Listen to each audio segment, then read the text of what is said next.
iniisip namin, siguro hindi niya nagagawin ito. Siguro hindi niya naman gagawin yung ginawa ng tatay niya. Eh medyo magaling magsalita nung una, hindi ba? Napaka-articulate. Kaya lahat ng mga Ilocano, sumama sa kanya. Pero hindi natin nakilain. Sabi nga ni Amy kanina, nag-drugs ulit pala! Nako, idol! Naiyak ako, mga monster po. Kaya pala, pagkatapos mong manalo, hindi ka na namin narinig yung lakas ng iyong hila, ng lakas ng iyong politika. Biglang nawala nung ikaw ay umupo na. Sino ang aming nakikitang mukha? Si Tambaluslos! Hindi yan ang sinuportahan namin! Lahat ng hinawakan nila, lahat ng ginawa nila, puro magdanakaw! Ano ang nararamdaman namin? Hindi nakakahiya! Ano pa ang ginawa mo sa kapwa mo Ilocano? Ako Ilocano ako. Lahat ng nakikita kong pagkakamali ng iyong gobyerno, linalabas ko sa social media. Ano ang ginawa mo? Kinasuhan mo ako at pinakulong mo ako! Okin ng manong! Apay inaramid mo kanyak DJ! Ba't ka ganon? Walang iya kayong lahat. Kaya ngayon lumalabas. Pinapaikot nila na hindi kasalanan ni Marcos, ni Bongbong Marcos. Pero bossing, sa sobrang high mo, hindi mo na nababantayan ng tao mo. Kasalanan mo yan! Kung hindi ka gumagawa ng trabaho mo, dapat pa ba siyang manatili sa pwesto? Hindi na!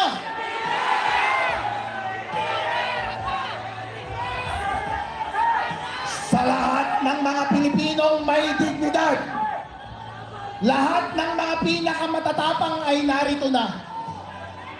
Kahit na sinong Pilipino na nakikita na binababoy na sila ng kanilang liderato, ng kanilang presidente, hindi na sila nilerespeto. Kahit pareho pa kayo ng salita, kahit pareho pa kayo ng maitim. Pero, kung ikaw ay garapalang kurak, ayaw ka na namin!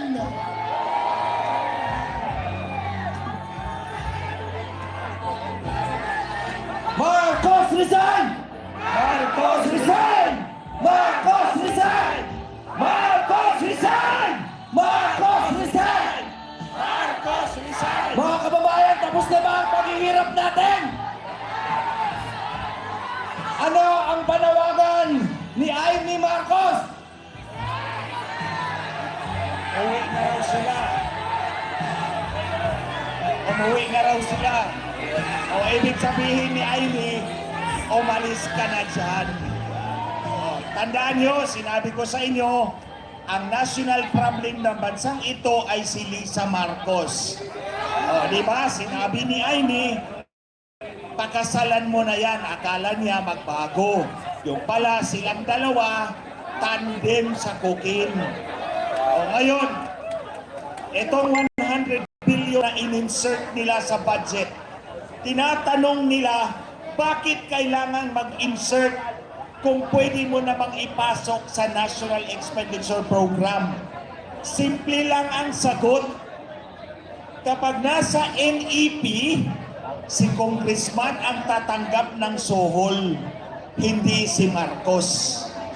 Kaya kailangan ni Marcos mag-insert ng 100 billion para ang tompats sa kanya lahat. O, hindi lang droga, kundi ang pagnakaw ng pera ng sambayanang Pilipino. I lay that blame directly on Marcos Jr. Tandaan nyo, ang Fort Bonifacio hindi binabaha kahit anong bagyo. Pero bakit yung komunidad natin, ulan lang, baha na, at hindi nasusolve ang problema dahil ninanakaw nila And nobody exemplifies it more than this president. Ito, basta Marcos magnanakaw. Alam na natin yan. Ngayon, ito, General Browner. At si PNP. Yung Chief PNP. O, kayo. O, Nartates, General Nartates. Alam nyo na drug addict yung Pangulo. Susunod pa ba kayo sa kanya? Hindi! Hindi kami susunod. Hindi! Lalaban kami. Dahil we are a dignified people. Kahit pa naghihirap kami, nalulunod kami sa baha, alam namin lumaban at ayaw namin ang bangag ng Pangulo. Marcos resign! Marcos resign! Marcos resign! Marcos resign! Marcos resign! Marcos resign! On behalf ng United People's Initiative, sa pamumuno ni General Romeo Puquis at hundreds ng military uniform personnel, maraming salamat. Ang panalo ng bayan ay dahil sa inyong lahat. Kayong nandito at yung mga kababayan natin nasa Luneta, maraming salamat po sa inyong lahat. Huling panawagan natin, General Romeo Browner, sir, nung humarap kami sa inyo, sinabi namin lahat ng problema ng bansa sa harap ng mga senior generals from J1 to J10. Ngayon yung napatunayan na ang sinasabi ng mga retired ay tama.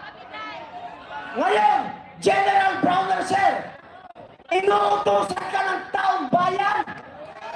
Chief PNP, General Nartates, inuutosan ka ng taong bayan. Itama ninyo ang mali. Huliin ninyo ang nagkakasala. Pababain ang lahat ng nagdakaw.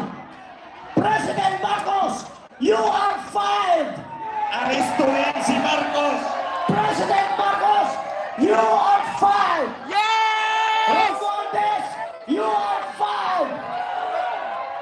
Ikulong na! Huling panawagan, magtawag pa kayo ng inyong mga kaibigan. Celebration natin ngayon hanggang bukas. Magsisindi tayo ng kandila. Magpapasalamat tayo at magdadasal tayo. Pasalamat sa ating dakilang lumikha.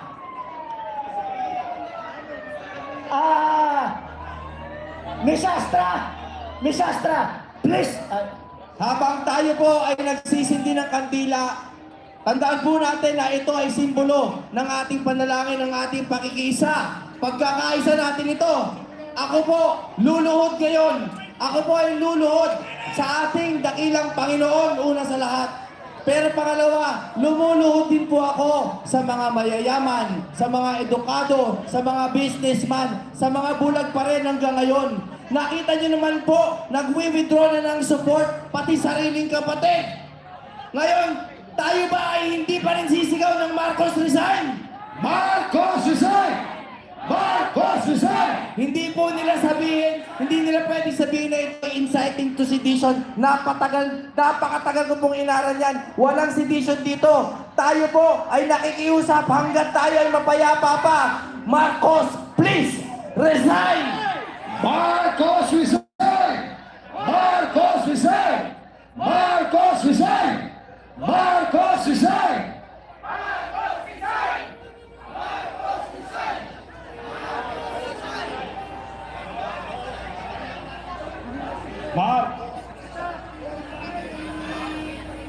Hello. Yung mga walang kandila, paki-on ang inyong mga cellphone, flashlight.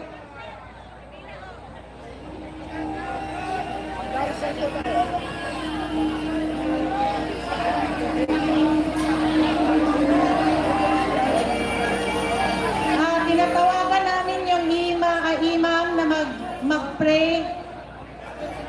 Unahin po natin ang ating mga kapatiran na mga Muslim para sa isang dalangin. Yung mga cellphone po natin, ilaw ng cellphone, pakibukas at iangat. Bismillahirrahmanirrahim. Para po sa prayer ng mga Muslim. Bismillahirrahmanirrahim. Wassalatu wassalamu ala asrafil anbiya'i wal mursalin sayyidina Muhammadin wa ala alihi wa ashabihi ajma'in. Wa qala rabbukum ad'uni astajib lakum ya rabbal alamin. O Diyos namin, kayo po ay mahabagin. Diyos naming maawain. Diyos naming lumikha sa amin.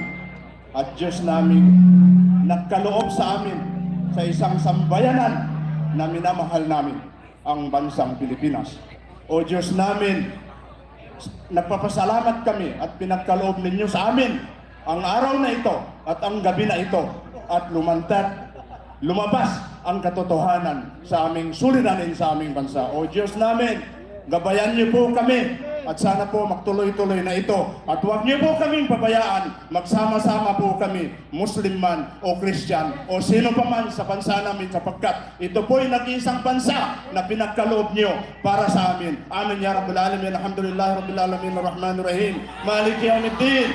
Iyyaka na'budu wa iyyaka nasta'in. Ihdinas siratal mustaqim. Siratal ladzina an'amta 'alaihim ghairil maghdubi 'alaihim waladdallin. Amin. Walhamdulillah Rabbil Alamin. Allahu Akbar! Allahu Akbar! Tayo po ay muling manalangin. Iyoko natin ang ating mga ulat, pigit ang ating mga mata. Ama, kami ay nagpapasalamat na narinig mo ang aming mga daing, ang mga iyak ng aming puso, lalo ng aming mga kababayan na nasalanta ng lindol at bagyo. Tunay ka kang Diyos na hindi bulag at bingi. Iyong nakikita ang mga tunay na nangyayari.